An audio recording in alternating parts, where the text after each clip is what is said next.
Since Repair Clinic encourages you to perform this repair safely, a warning icon will appear when you should use caution.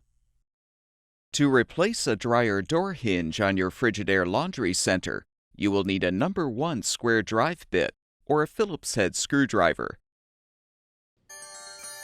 Open the dryer door and have an assistant support it. Use the number 1 square drive bit or the Phillips head screwdriver to unthread the 4 mounting screws, securing the hinge you're replacing.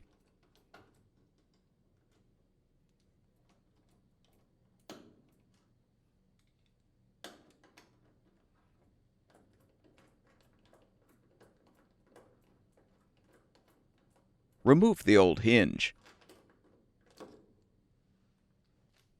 To install the new door hinge, align it on the front panel and door, then thread the screws to secure.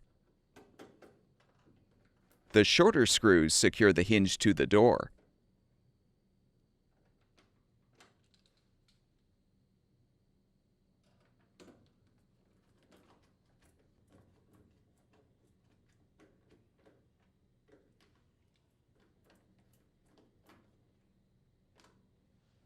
With the new hinge in place, confirm the door opens and closes freely.